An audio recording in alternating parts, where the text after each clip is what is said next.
Se eu pudesse fazer uma pergunta para você, fizer um exercício com você nessa noite, se você pudesse nessa noite, se você tivesse a oportunidade de fazer um pedido ao Senhor, um pedido só, somente um pedido, qual seria ele?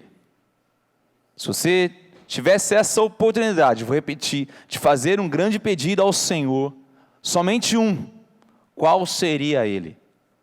Certamente passou aqui nas mentes de algumas pessoas, situações adversas às quais nós enfrentamos no dia a dia. Quem sabe você tem pedido pela cura, quem sabe você tem sido diagnosticado, diagnosticada com uma doença muito grave, você tem buscado a cura do Senhor.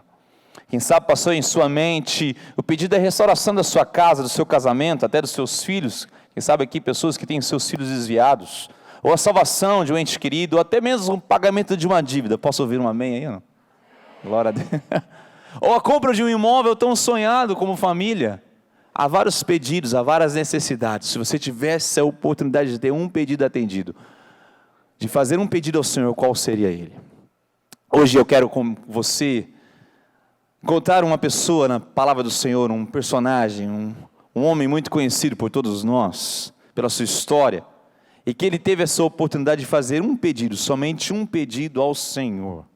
Eu quero junto com você analisar essas verdades e como foi tremendo a atitude desse homem. Esse homem chama Davi, o rei Davi. E essa oração está relatada no livro dos Salmos. Eu quero que você abra a sua Bíblia no livro dos Salmos, o Salmo de número 27. No livro dos Salmos, o Salmo de número 27. Sabe que o livro dos Salmos ele é fabuloso. Na verdade, hoje em dia nós não temos mais o hábito de escrever diários, né? Antigamente as pessoas escreviam diários, um resumo do seu dia. Cada dia tinha o capricho de escrever um resumo do seu dia. O livro dos Salmos pode ser entendido como um grande diário, porque nós nos identificamos com as histórias ali contadas. Na verdade, se você lê, por exemplo, a grande carta do apóstolo Paulo aos Romanos, a carta dele aos Romanos, ela é fabulosa, mas nem sempre você se encontra naquelas páginas. Mas ao ler o livro dos Salmos, ler os Salmos, você se encontra em situações, é como se ele fizesse a leitura da sua vida, do seu coração, da sua condição. Na verdade tem um grande teólogo da atualidade, Carson, que ele escreveu o seguinte, acho que vai ser colocado aí: não há tentativa nas escrituras de amenizar a angústia do povo de Deus. Quando passam pelo sofrimento, eles discutem com Deus, eles reclamam com Deus, eles choram diante do Deus Todo-Poderoso. O livro dos Salmos mostra isso, mostra realmente quem somos, a nossa angústia. Existe uma ideia de que nós não podemos levar as nossas angústias aos pés do Senhor. Pelo contrário, o livro dos Salmos mostra que Deus suporta as nossas limitações, que Ele compreende as nossas dúvidas, que Ele compreende as inquietudes do dia a dia. Ele mostra que Ele entende a nossa vida como ela é, a vida real. E o livro dos Salmos mostra isso. Na verdade, os Salmos são tão úteis porque neles encontramos uma fé que luta com Deus nas complexidades da vida real. Não é assim comigo e com você? Nossa vida é complexa. A vida cristã não é uma vida cheia de vitórias. Ela tem vitórias, mas tem muitas lutas. Para que você e eu possamos ter vitórias, nós passamos pelas lutas. E o livro dos Salmos mostra isso. Os Salmos nos dão a permissão para parar de fingir que está tudo bem. Os Salmos são libertadores. Eu quero encorajar você como igreja a ler mais os Salmos, a fazer o livro dos Salmos realmente o seu inário, o seu caderno de oração, dia após dia, porque os Salmos realmente vão revelar a nossa condição como pessoas. Na verdade, o livro dos Salmos não é o melhor cartão de visita do cristianismo, porque ali mostra a real, corajosa e honesta noção de quem somos. Por que não dizer a versão brutal, visceral e grotesca da mais pura realidade humana? Como o nosso coração é desnudo. Quando nós lemos o Salmo 27, na verdade ele descortina quem somos, nas palavras de um rei, o rei Davi. Aqui Davi está fazendo um grande cântico, na verdade uma grande oração. E ele oscila em momentos de certeza, de convicção do agir de Deus, com momentos em que ele clama ao Senhor. ele oscila, assim como é o meu e o seu coração. A Bíblia é maravilhosa, porque a Bíblia, o único herói que está ressaltado na Bíblia, tem nome e ele é Jesus. Todos os outros são carnais como eu e você. Para que servem então essas histórias, se eles não são heróis? Para me encorajar a viver uma realidade de vitória em Cristo Jesus e somente nele. Você pode dizer amém para isso? Aleluia. E aqui no livro dos Salmos, em Salmo 27, eu quero trazer essa lição de como era a condição do salmista, o que ele buscou, qual foi o seu grande pedido, como ele buscou e como que era a confiança dele de que seu pedido seria atendido. Então, primeiro, qual era a condição? O que o salmista Davi enfrentava? E aqui mostra que ele enfrentava dois tipos de adversidades. Já no versículo 1, no versículo 2, principalmente no versículo 2, ele fala de malfeitores, ele fala de opressores, ele fala de inimigos. Você consegue entender a condição de um rei naquela época? Ele não estava apenas sentado no seu trono, comendo as melhores uvas do reino, o melhor vinho do reino, mas ele estava sempre em condição em pé de guerra. Sempre existiam povos inimigos querendo conquistá-los. Na verdade, ele sempre se via cercado por malfeitores, opressores e inimigos. Ele até mesmo fala no versículo 3 que ainda que um exército se acampe ao meu redor, ou seja, nós não sabemos exatamente em qual estágio da vida de Davi foi escrito o Salmo 27, há muita dúvida, mas nós sabemos como ele estava. Ele estava numa iminente luta. Ele estava cercado por inimigos. Havia uma sombra de morte sobre a vida de Davi. Ele estava enfrentando isso, mas não só a adversidade física, uma adversidade também emocional. Salmo 27 mostra isso. Lá no versículo 10 ele fala que se meu pai e minha mãe desampararem, Deus nunca vai fazer isso. Ele fala, Deus vai me acolher, ainda que isso aconteça. Mas o fato é que se ele menciona ali a questão do pai e da mãe, possivelmente Davi estava sentindo a ponto de ser traído até pelas pessoas que diziam que o amavam. Eu não vou pedir para você levantar as mãos aqui, mas eu tenho certeza que isso parece muito com muitas histórias aqui, com muitas realidades aqui nessa noite. Há adversidades tremendas que nos cercam. Essa era a condição do salmista, e ele não esconde isso. O rei Davi, cercado de majestade, sentado em seu trono, e o rei Davi era um guerreiro. Ele sabia muito bem lutar, ele sabia muito, na verdade, antes de ser rei, você conhece a história bíblica, ele era o chefe do reino, o chefe do exército de Israel, muito condecorado, vitorioso, estrategista, estadista. E agora, ele se vê cercado, ele se vê numa situação muito complexa. Malfeitores, inimigos, opressores, o exército se acampa.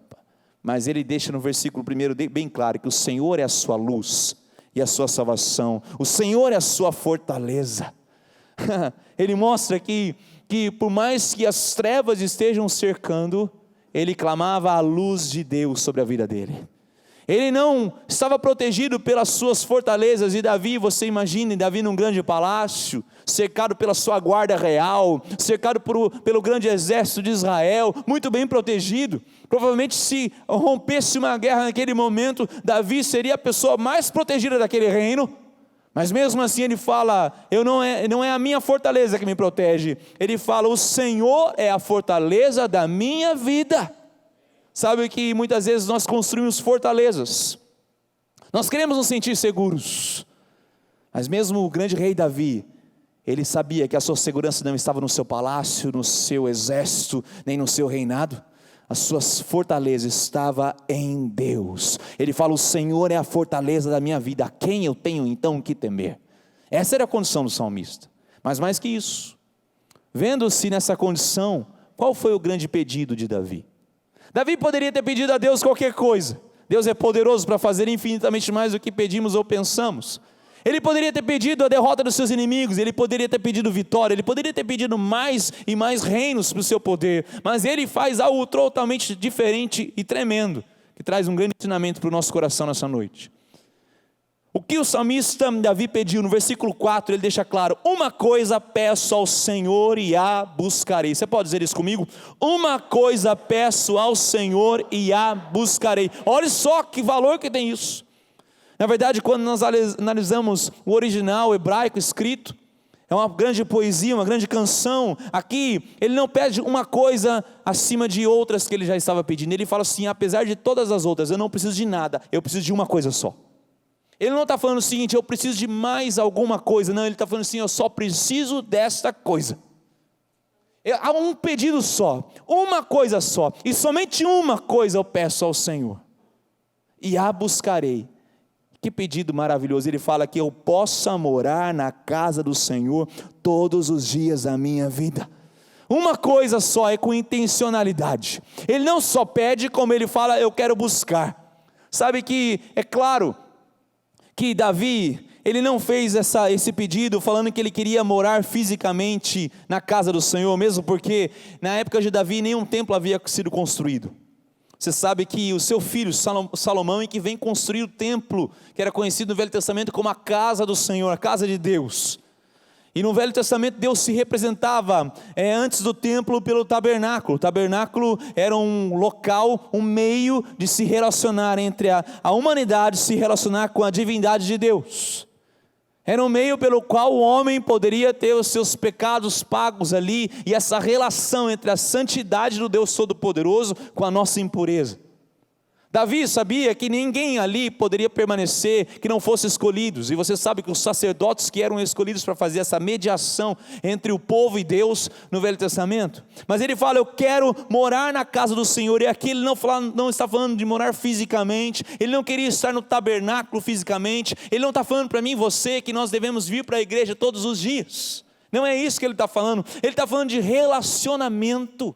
Eu quero me relacionar com Deus, e não é qualquer dia, são todos os dias da minha vida. Não é por um período. Davi não queria contar a sua história cristã dos tempos passados. Você já viu pessoas falando o seguinte: nossa, quando eu me converti eu fazia isso, fazia aquilo, eu pregava evangelho, eu fazia evangelismo na praça, eu ia nos ônibus, eu falei: nossa, você precisa ver como que era a minha vida, mas hoje está meio mais ou menos, sabe, de vez em quando eu amadureci na fé, então eu perdi o gozo da salvação, eu não tenho mais aquela intencionalidade que eu tinha no primeiro amor.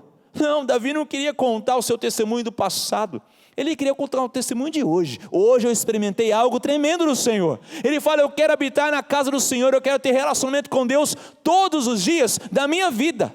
Ele faz esse pedido tão genuíno. Mas eu e você, como somos egoístas, temos uma lista de pedidos tão grande, e nada contra eles. Certamente Davi os tinha também.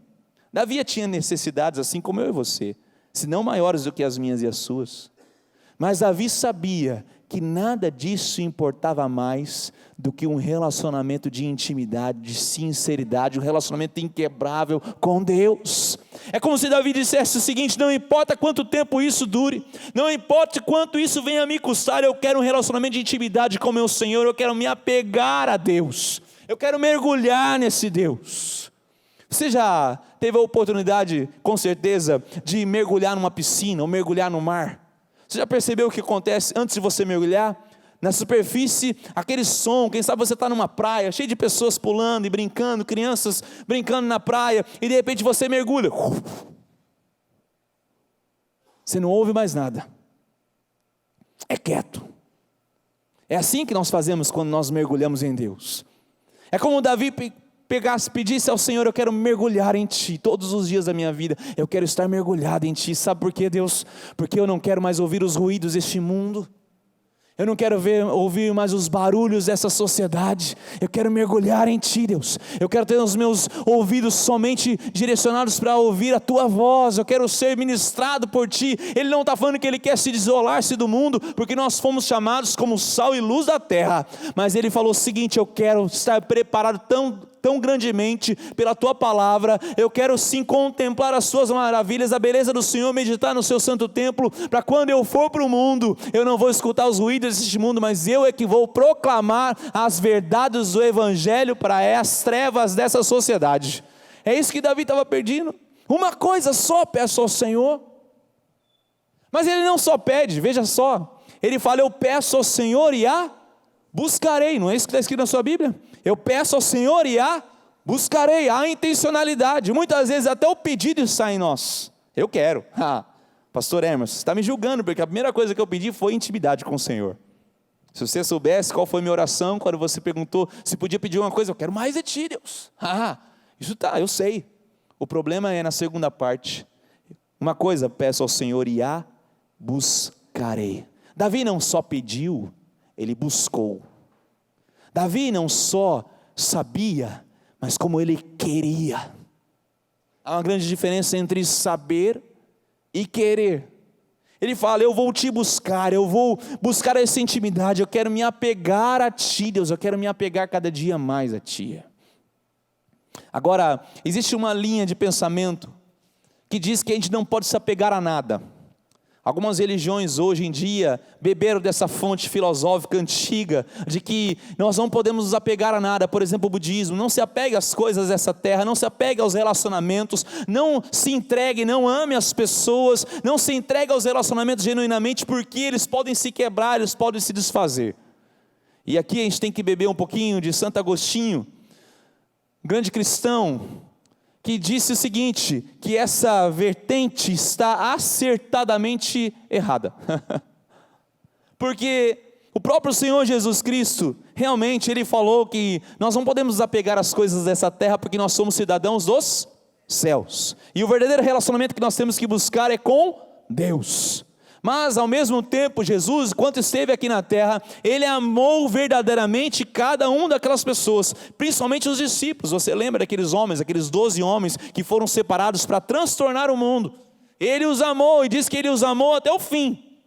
Ele não estava preparado, não, eu não vou amá-los inteiramente, eu não vou fazer tudo isso porque eu estou indo embora. Eu não posso me apegar, não, Jesus Cristo se apegou a nós, a ponto de nos amar intensamente e ir com esse amor até a cruz, pelos nossos pecados.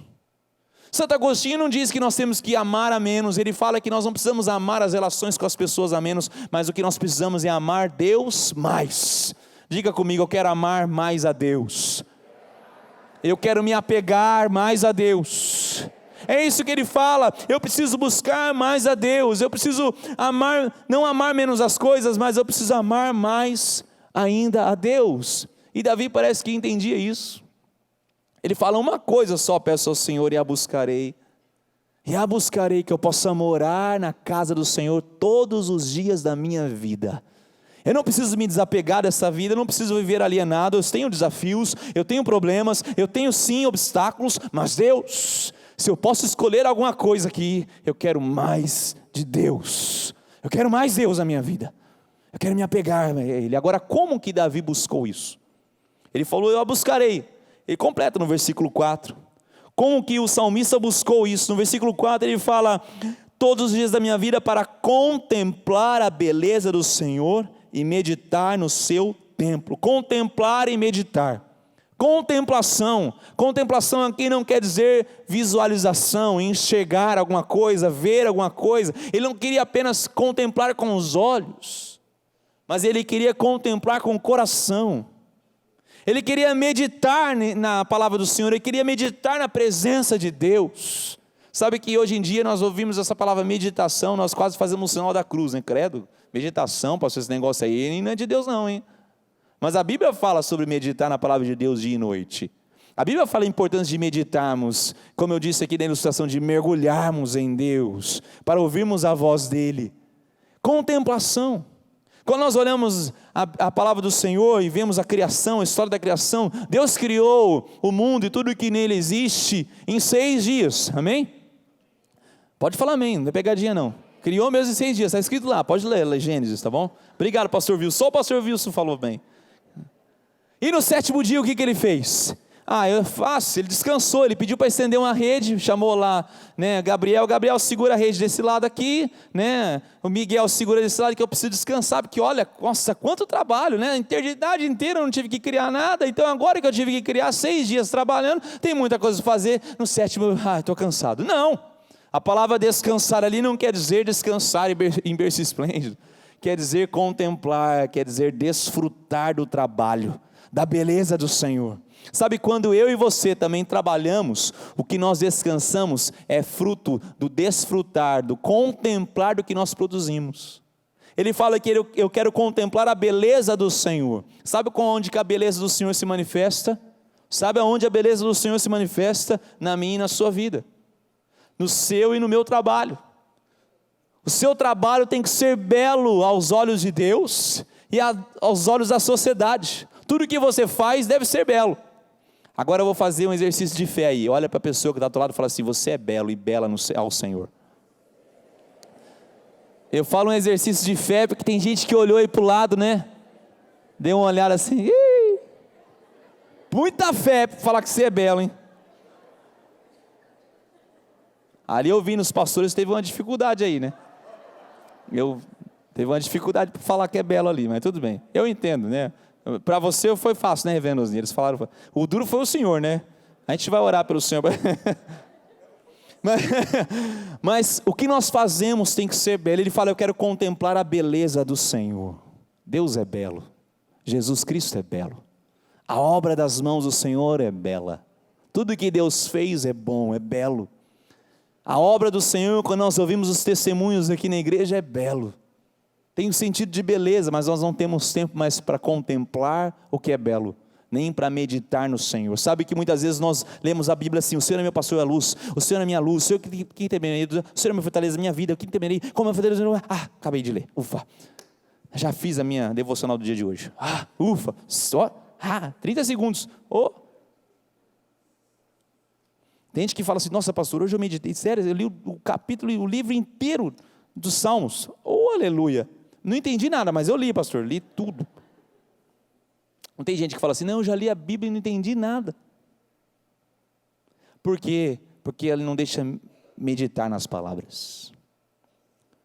É ler sem correria, é estar com Deus sem pressa.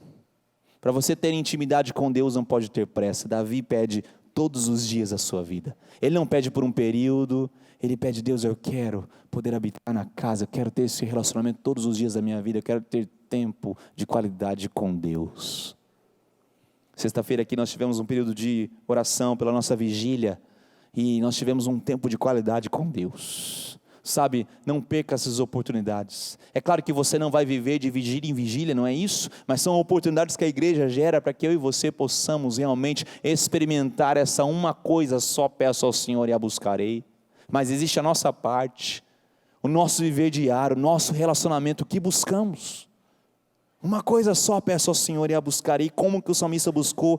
Através da contemplação, do meditar-se. Então ele adorava a Deus e satisfazia-se nele. Quantos aqui querem adorar e satisfazer-se no Senhor? Aleluia, aleluia. Ele pode satisfazer o nosso coração, somente Ele. Mas não só isso. Jonathan Edwards certa vez escreveu, acho que o pessoal vai colocar aí: o cristão não apenas crê racionalmente que Deus é glorioso, mas tem em seu coração o senso da majestade de Deus. Jonathan Edwards foi um grande pastor norte-americano, e ele fala que o cristão não tem apenas um relacionamento de racional com Deus, mas tem o senso da majestade de Deus em seu coração. Você imagina o rei Davi falando isso? Deus, eu quero contemplar a beleza da sua majestade. Um rei sentado em alto e sublime trono aqui na terra, o rei Davi, cercado de majestade, mas ele sabe que aquela majestade terrena não é nada em comparado à majestade de Deus. Por isso ele fala: ó Deus, eu já vi coisas muito belas aqui nessa terra, aliás, eu tenho coisas belas para ver, para contemplar, mas nada se compara à sua beleza, Senhor. Por isso uma coisa eu só peço ao Senhor e a buscarei: que eu possa morar na casa do Senhor todos os dias da minha vida, contemplar a beleza do Senhor e meditar no seu templo. Eu quero mais de Ti. Agora, qual era a confiança que Davi tinha em seu coração de que isso se tornaria realidade? Você sabe que Davi vivia no Velho Testamento, e no Velho Testamento as pessoas não poderiam estar na presença de Deus, não era permitido isso acontecer sem um mediador, sem alguém que pudesse fazer essa mediação, sem um sacerdote, sem um sacrifício. Mas Davi, ele fala, e eu quero encerrando falando sobre isso, a confiança dele. Primeiro no versículo 10, quando ele fala: se meu pai e minha mãe me desampararem, o Senhor me acolherá. E no versículo 13 e 14 ele fala: eu creio que eu verei a bondade do Senhor na terra dos viventes. Você fala: eu creio que eu verei. Espera pelo Senhor, tem bom ânimo, fortifique-se o teu coração, espera pois pelo Senhor. Essa era a confiança que Davi tinha. Davi sabia que E ele vivia numa sociedade muito familiar, diferente do que existe hoje. Mas a sociedade que Davi vivia, as famílias eram muito fortes. E para que o seu pai ou sua mãe te abandonasse, o filho ou a filha deveria ter feito algo terrível, muito terrível, para que isso acontecesse. Para que um pai ou a mãe pudesse abandonar o seu filho ou sua filha. Então Davi tinha essa convicção, que ele fala: ainda que eu faça algo terrivelmente horrível aos olhos dos meus pais, ainda assim, meu Deus nunca me deixará só, nunca vai me desamparar. Olha a certeza, essa confiança que ele tinha. Ele fala: eu espero pelo Senhor. E de onde vem tal confiança do salmista Davi, do rei Davi? A confiança vinha de um mediador de sua vida. A confiança vinha de um amor que não deixaria ele separado da graça do Senhor. Lembra do texto de Isaías, o grande profeta Isaías, no capítulo 6, quando tem o seu chamado, e ali ele tem uma visão extraordinária dos céus, e ali ele tem uma visão da santidade de Deus, e ao contemplar a santidade de Deus, ele realmente entende a sua impureza, porque quando nos aproximamos do real poder, nos sentimos fracos. Quando nos aproximamos da real beleza, vemos quão feios nós somos. Quando nos aproximamos da santidade, enxergamos a nossa impureza, e Isaías viu isso. Mas naquele momento aconteceu algo extraordinário, que um anjo veio com uma tenaz, pegou uma brasa do altar, tocou os lábios do profeta. Então aquele profeta pôde permanecer naquele local. Altar fala de sacrifício. Sacrifício fala de remissão de pecados, fala de sangue derramado. Davi não tinha essa compreensão, mas nós temos a compreensão de um sacrifício, de um sangue derramado. A cruz, a qual Jesus suportou por mim e por você, pelos nossos pecados, é ela que garante essa confiança que está sobre o nosso coração nessa noite. Ela que garante a confiança de que, ainda que eu faça algo terrível aos olhos dos meus pais, Deus sempre me acolherá. Eu verei a bondade do Senhor na terra dos viventes. É a cruz de Jesus é que dá essa esperança, e eu posso falar para o meu coração, para a minha alma: tem bom ânimo, fortifique-se o teu coração, espera ainda pelo Senhor, e eu verei a bondade do Senhor na terra dos viventes. É a cruz. A cruz é a maior casa de câmbio da história. É na cruz que eu troco as minhas trevas pela luz de Cristo. Para que eu pudesse ter luz hoje, Jesus suportou trevas na cruz. Para que eu pudesse ter esse relacionamento de intimidade, o mesmo pedido que Davi faz, para estar na presença do Senhor por todo sempre, todos os dias da sua vida, Jesus suportou ali o desamparo da parte de Deus. Quando ele fala: por que me desamparaste? É para que eu e você pudéssemos estar unidos com Deus por toda a eternidade. A cruz é um lugar de troca. Jesus levou o nosso pior, para que pudéssemos ficar com o seu melhor sobre a nossa vida. E se hoje essa confiança estava sobre Davi, ela também está sobre mim e sobre você. Essa é a confiança que tem que nortear a nossa vida. É por isso que a oração do Salmo 27 pode sim se tornar uma realidade no meu e no seu coração. Eu posso sim entender hoje e fazer um pedido só, uma coisa só, peço ao Senhor e a buscarei. Nada mais esse mundo importa. Nada mais esse mundo tem importância perto do relacionamento inquebrável com Deus, por meio de Jesus Cristo. Há 2 semanas atrás eu escutei uma linda ilustração que eu acho que cabe muito bem nesse momento. Contrataram um lenhador para cortar as árvores de uma praça de uma cidade. E foi dito a ele que todas aquelas árvores, aquela região seriam cortadas, e ele seria o responsável por colocar abaixo todas aquelas árvores. Então ele, observando as árvores, já estudando, fazendo um estudo como que ele derrubaria todas aquelas toras, aquelas árvores, ele viu uma mãe pássaro voar e começar a fazer um ninho em uma das árvores. Então ele, desesperado, porque ele sabia que em uma semana aquelas árvores todas estariam no chão, e ele querendo salvar aquela mãe pássaro e todos os seus pintinhos ali, ele corre e começa a chacoalhar aquela árvore, bater com aquela árvore com muita força, para que ela não conseguisse continuar o seu serviço. Então aquela mamãe pássaro voa, desesperada, não entendendo o que estava acontecendo, e acha uma outra árvore seguida, e ali ela começa a construir o seu ninho, e aquele lenhador, ele continua, ele vai naquela árvore, e bate com o machado na árvore, no lado contrário do machado, para chacoalhar aquela árvore, até que ela fosse importunada, e aquela mamãe pássaro voasse, mas ela voou para uma outra árvore, e aquele leão incansavelmente foi atrás dela, árvore após árvore. Aquela mamãe pássaro não estava entendendo nada. Falou: o que ele está fazendo? Vai importunar outra pessoa. Não está vendo que eu quero fazer o meu ninho em paz? Ela não compreendia, até que ele, todas as vezes, ele importunava ela, e ela voava de árvore em árvore, até que ela cansou-se e achou uma rocha, e ela ali voou para aquela rocha, e começou a fazer seu ninho, e ali o lenhador não mais a importunou. Sabe que nesse mundo tudo vai ao chão. Todas as árvores que esse mundo proporciona para mim e para você vão ao chão, um dia vão ao chão. A árvore da sua carreira, a árvore dos seus relacionamentos, elas vão ao chão. A árvore da sua beleza, definitivamente ela vai ao chão. As árvores desse mundo um dia cairão. E Ele me chama, eu e você, para fazermos o ninho da nossa vida na rocha. No versículo 5 ele fala: pois no dia da adversidade, Ele me ocultará no seu pavilhão, no recôndito do teu tabernáculo me acolherá, elevar-me-á sobre uma rocha. A Bíblia fala de rocha e aponta para Jesus Cristo. Ele é a rocha, Ele é a rocha inabalável, nele há segurança.